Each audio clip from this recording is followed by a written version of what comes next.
Gyandeep YouTube channel पर आप सबका स्वागत है। आज मैं आप सबको इस वीडियो में बाल विकास की अवस्थाओं के बारे में बताऊंगी, जिससे कि सीटेट के एग्जाम में क्वेश्चन पूछ ले जाते हैं।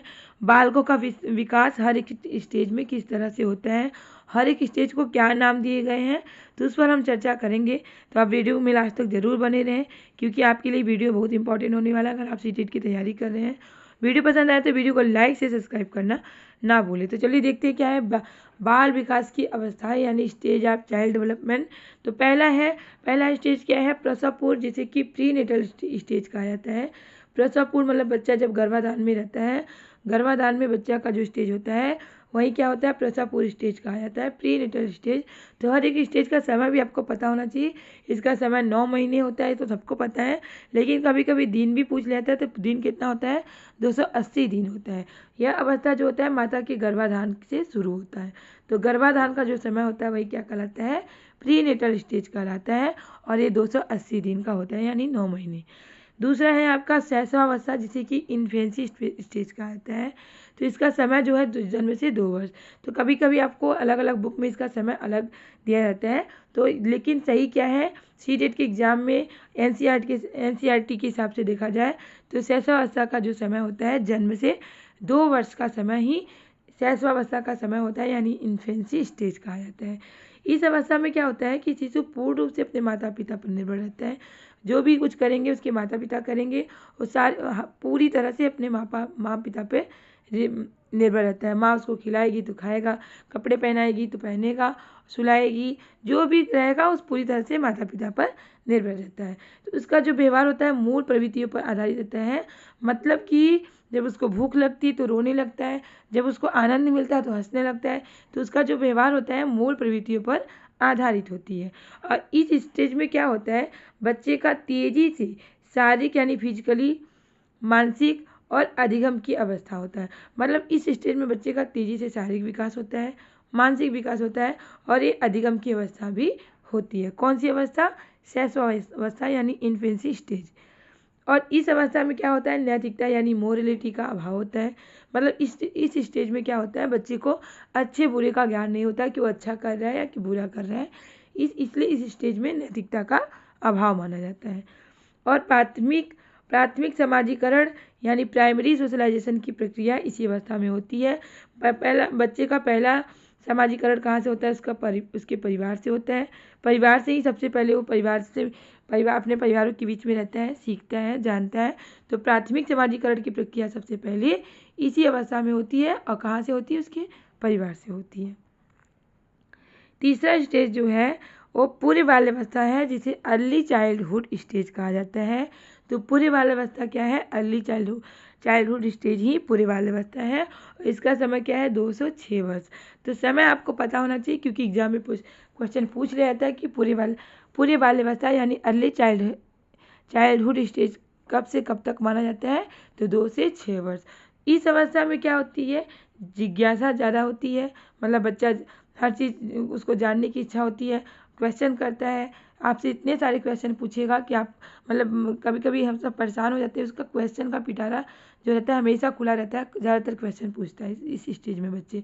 वह हर एक टॉपिक पे कोई क्वेश्चन ज़रूर करता है, कैसे कैसे हुआ, ये क्यों हुआ, कैसे हुआ। तो क्वेश्चन करने की इस स्टेज में बच्चा ज़्यादातर क्वेश्चन करता है। उसकी जिज्ञासा ज़्यादा, हर एक चीज़ को जानने की जिज्ञासा उसमें ज़्यादा होती है। यह अवस्था जो होती है ट्वाई एज होती है। तो क्वेश्चन पूछ लेता है कि कौन सा स्टेज ट्वाई एज होता है? तो पूर्व बाल्यावस्था जो होता है पूरे। यह भाषा अर्जन के लिए संवेदनशील चरण होता है। मतलब इस स्टेज में बच्चा तेजी से भाषा अर्जन करता है, इसलिए क्या होता है? संवेदनशील चरण होता है। इस स्टेज में आप बच्चे को जैसा सिखाएंगे वही सीखेगा, इसलिए क्या होता है? संवेदनशील चरण होता है। किसके लिए? भाषा अर्जन के लिए। उसे आप अच्छा सिखाएंगे तो अच्छा सीखेगा, बुरा सिखाएंगे तो बुरा सीखेगा, इसलिए यह भाषा अर्जन के लिए संवेदनशील चरण माना जाता है। इस अवस्था में बच्चा जो होता है कल्पनाशीलता वाले गेम्स में एक्टिव रूप से भाग लेता है। तो बच्चा क्या होता है? ऐसे गेम्स में भाग लेता है जो कि जिसमें वो कल्पना करता है, कल्पना करने की भावना उसमें होती है। हर चीज़ में वो कल्पना करता है कि ऐसे करेंगे तो वैसे हो जाएगा। तो उसमें कल्पनाशीलता की भावना होती है। चौथा है आपका मध्य बाल्यावस्था, जिसे मध्य बाल्यावस्था यानी मिडिल चाइल्डहुड जो होता है, इसका समय होता है 6 से 11 वर्ष होता है मध्य बाल्यावस्था। इसे आरंभिक स्कूल की स्टेज कहा जाता है। देखिए 6 से 11 वर्ष, मान ली 6 वर्ष में बच्चा स्कूल स्टार्ट कर देता है, क्लास 1 में चला जाता है, तो इसलिए इसे आरंभिक स्कूल की स्टेज कहा जाता है। तो आरंभिक स्कूल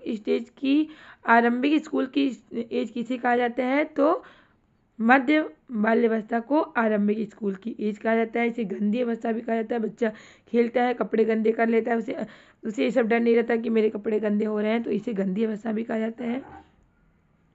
इसे स्फूर्ति की अवस्था या स्मार्ट एज भी कहा जाता है। इसमें बच्चा बहुत ज़्यादा उसमें स्फूर्ति होता है, एक्टिव रहता है, इसलिए क्या कहा जाता है, इस स्टेज को स्फूर्ति की अवस्था यानी स्मार्ट एज भी कहा जाता है। गेम्स स्टेज भी कहा जाता है और खेलों की अवस्था भी कहा जाता है। देखिए टॉय एज कहा जाएगा किसे, पूरे बाल्यावस्था को, और गेम्स स्टेज किसे कहा जाता है, मध्य बाल्यावस्था को।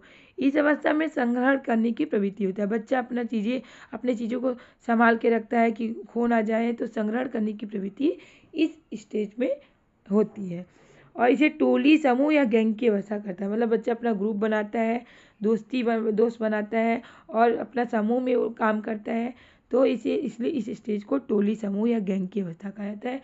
क्वेश्चन एग्जाम में कई बार पूछा जा चुका है कि टोली, समूह या गैंग की अवस्था किस स्टेज को कहा जाता है, तो मध्य बाल्यावस्था को ही टोली, समूह या गैंग की अवस्था कहा जाता है। तो कौन सी स्टेज को क्या नाम दिया गया है, इस तरह से क्वेश्चन एग्जाम में पूछा जाता है। इसे जीवन का अनोखा काल भी कहा जाता है। जीवन का अनोखा काल किस स्टेज को कहा जाता है, तो मध्य बाल्यावस्था को जीवन का यूनिक पीरियड कहा जाता है, यानी जीवन का अनोखा काल कहा जाता है। यदि आपसे पूछा जाता है कि आपका कौन सा समय जो है सबसे अच्छा है, तो आप बोलेंगे स्कूल एज, यानी यही जो मध्य बाल्यावस्था है यही क्या है, स्कूल एज है। तो हम लोग बोलते हैं ना कि हमारा स्कूल एज सबसे अच्छा था, कि उसकी इस स्टेज में बच्चे को कोई ना टेंशन होता है, ना फिक्र होता है, वह बेफिक्र होकर हर चीज़ अपना मस्ती करता है, एंजॉय करता है, खेलता है। तो इसलिए इस काल को जीवन का अनोखा काल कहा जाता है। इसमें तार्किक चिंतन की अवस्था भी कहा जाता है। इस स्टेज में बच्चे में क्या होता है, तार्किक चिंतन का विकास हो जाता है। वह चीज़ों में तर्क वितर्क करने लगता है, चीज़ों में अपना लॉजिकल थिंकिंग लगाने लगता है। तो इसलिए इस स्टेज को तार्किक चिंतन की अवस्था भी कहा जाता है। तो लास्ट है आपका चौथा, जिसे किशोरावस्था कहा जाता है। इसका समय क्या है, 11 से 18 वर्ष। किशोरावस्था का समय क्या है, 11 से 18 वर्ष। इसमें अक्सर परिवार की तुलना में फ्रेंड की राय महत्वपूर्ण होती है।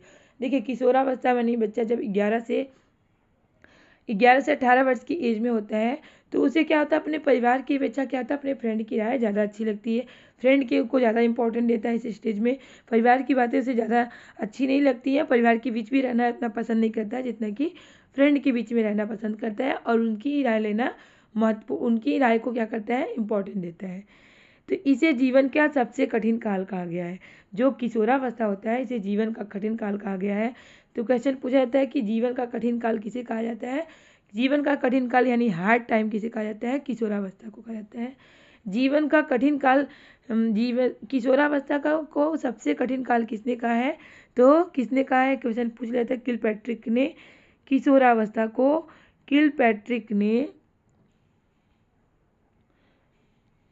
क्वेश्चन पूछ लिया गया एग्जाम में कई बार, इसे आप लोग नोट कर लीजिएगा।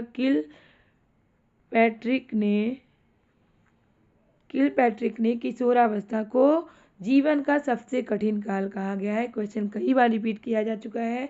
सी टेट यूपी टेट इस तरह के टेट के एग्जाम में इस तरह के क्वेश्चन पूछे जा चुके हैं, तो इसे आप लोग नोट कर लीजिएगा।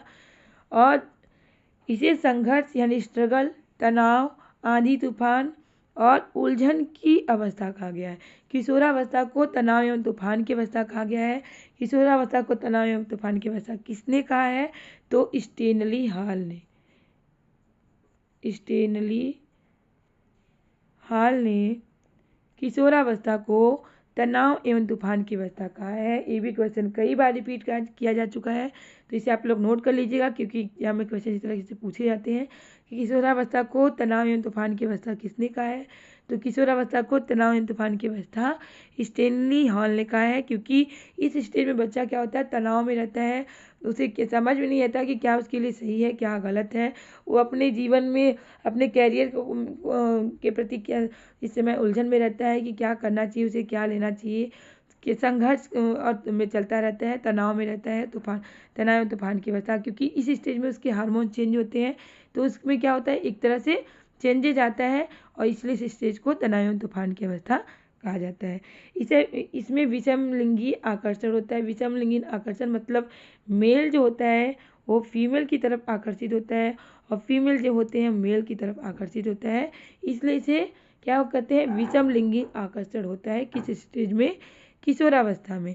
इस अवस्था को स्वर्ण काल यानी गोल्डन एज भी कहा जाता है। ये भी क्वेश्चन पूछा जाता है। ये सारे ही पॉइंट इंपॉर्टेंट है, इसे आप लोग नोट कर लीजिएगा। क्वेश्चन इसी तरह से घुमा फिरा के पूछे जाते हैं कि किस स्टेज को स्वर्ण काल यानी गोल्डन एज कहा जाता है। तो किशोरावस्था को स्वर्ण काल यानी गोल्डन एज कहा जाता है। इस अवस्था में बच्चे क्या होते हैं, अमूर्त चिंतन यानी अब्स्ट्रैक्ट थिंकिंग करते हैं। मूर्त चिंतन जो होता है, मूर्त चिंतन का विकास जो होता है मध्य वाली अवस्था में होता है, लेकिन अमूर्त चिंतन का विकास किस स्टेज में होता है, किशोरावस्था। यानी इस स्टेज में बच्चे जो होते हैं जो चीज़ें नहीं देखते हैं उन पर भी कल्पना करने लगते हैं, तर्क करने लगते हैं। तो अमूर्त चिंतन का विकास होता है, अब्स्ट्रैक्ट थिंकिंग इस स्टेज में विकसित होता है। इस अवस्था में वीर पूजा, हीरो वर्शिप की भावना होती है। अब देखिए, हीरो वर्शिप की भावना होती है, बच्चा किसी को अपना आदर्श मान लेता है और उसी के जैसा वो भी अपना व्यवहार करता है, उसी को फॉलो करता है। जैसे कोई हीरो हीरोइन को फॉलो करता है, या कोई मतलब कोई अच्छे कोई महापुरुष है उनको देख के कोई देशभक्त है तो जैसे नेताजी को, किसी को मतलब अच्छे लोग को फॉलो करता है कि हमको भी उनके जैसा बनना है। तो वीर पूजा की भावना जो होता है इस स्टेज में आती है। तो ये रहे आपके सारे स्टेज, बाल विकास की जितनी अवस्थाएं हैं, जितने स्टेज हैं। तो इस एग्जाम में क्वेश्चन इसी तरह घुमा फिरा के पूछे जाते हैं। हर एक स्टेज से का समय क्या है, हर एक स्टेज को क्या नाम दिए गए हैं, तो इस तरह से क्वेश्चन पूछे जाते हैं। इसे आप लोग नोट कर लीजिए क्योंकि सारे ही पॉइंट इंपॉर्टेंट है। मैं वही सारे पॉइंट लेकर आई हूँ जिससे कि एग्जाम में क्वेश्चन पूछे गए हैं, पूछे जाएंगे। तो इसे आप लोग नोट कर लीजिएगा। उम्मीद है कि आपको वीडियो ज़रूर पसंद आया होगा। वीडियो पसंद आए तो वीडियो को लाइक से सब्सक्राइब करना ना भूलें, क्योंकि आपका लाइक से सब्सक्राइब करना ही हमें मोटिवेट करता है इस तरह के क्वेश्चन, इस तरह के टॉपिक लाने के लिए, जिससे आपकी अच्छी तैयारी हो सके और आप अपने एग्जाम में सफल हो सके। मैंने सीटेट पे और भी सारे वीडियो बनाए हैं, पियाजे, कोलबर्ग, वाइगोस्की और